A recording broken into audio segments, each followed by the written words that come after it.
Dear Boomers, I woke up this morning and read something very beautiful by a former U.S. tennis player whose name is Venice Williams. What is so powerful about it? Waking up after the election from some sleep, and you wake up and you feel somewhat good until it's almost like your husband or friends, parents, they died like the day before, and you wake up and suddenly you remember, oh my goodness, you remember, and you think, maybe I should go back to sleep. But Venice Williams says, it's very interesting. You are waking up in the same country you fell asleep to, the very same country. And this is important because nothing, in a way, has changed if we stay rooted in the here and now, if we start practicing, getting back to our spiritual practices and start practicing who we are every moment. And we want to be pure love, and we want to be, above all, compassionate to what is to come, because it may not be a pretty picture. They're already talking about mass deportation of our immigrants, and that's hard for all the empaths of the world. And I want to get involved in that fight and there's many fights on the horizon, but that's one I believe in getting involved with. The words waking up in the same country that we fell asleep to reminds us that change is not instant. The change we want to see in the world, of course, must begin within ourselves, but we might wish for things to be different when we wake up, but we must acknowledge the reality that we are a part of. We have to realize, not really acknowledge it, but not be in a state of denial about it. Because I do not wish to be in a state of denial about some of the suffering that is going to befall some of the people in this country. And just because it may not happen to me, or even if it does, I'm ready for it. But if it does not happen to me, that doesn't mean that it isn't happening to me, because we are all interconnected. And the suffering of the world is something not to turn your back on. So she says, we need to pull ourselves together and ground ourselves. She says to stay resilient and steady no matter what unfolds. So, people might ask, oh my God, it's so overwhelming. What do we do now? So we look back, as we have done many times on these videos, we look back at the struggles of the civil rights movement, the anti-Vietnam movement, the wars that we have now. We need to, get involved in, and maybe perhaps in an anti-war movement.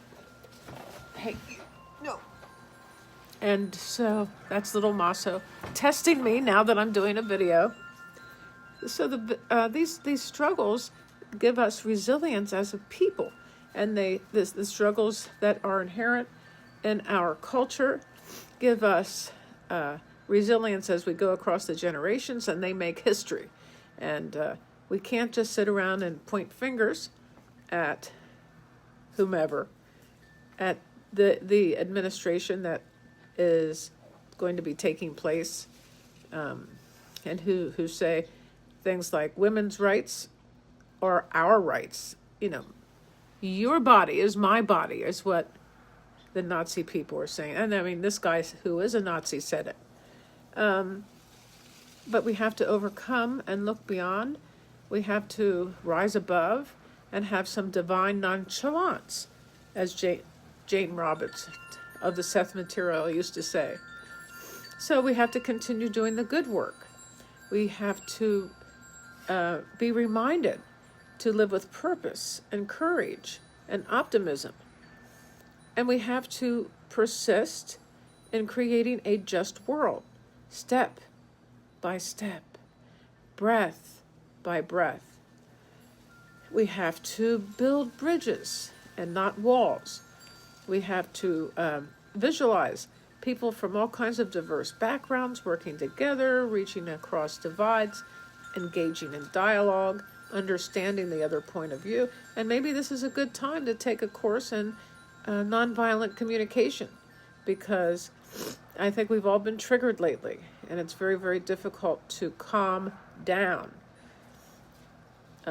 So in a divided world, we are called to build bridges. We are called to choose connection over separation and to see beyond the differences. Now, compassion, that we have to show empathy for other people. And we can do that by opening doors, by trying to smile more often, and small and large acts of kindness, however random they may be. And compassion is a daily practice, a way of living. The whole compassionate love movement may gain more ground. And in these movements of love and compassion and empathy, we are finding unity and strength to face these challenges together. And we have to demand freedom for all. We have to advocate for justice. We have to advocate for people standing up for their rights. And, liberation isn't just for some people, it's for everyone. Each of us has a role in dismantling systems that do not serve everyone equally. And as we know, this may be, as the Midas Touch Network is a network run by the Masalis brothers, and all the people on that network are dedicated to they have created a pro-democracy movement, but now we have a group of very loving people who will guide us in our progress for democracy. We haven't lost democracy. There's some hope because of the people who have been elected. There are some people who have overthrown the right wing who they were up against. Now, it hasn't happened here in Pennsylvania.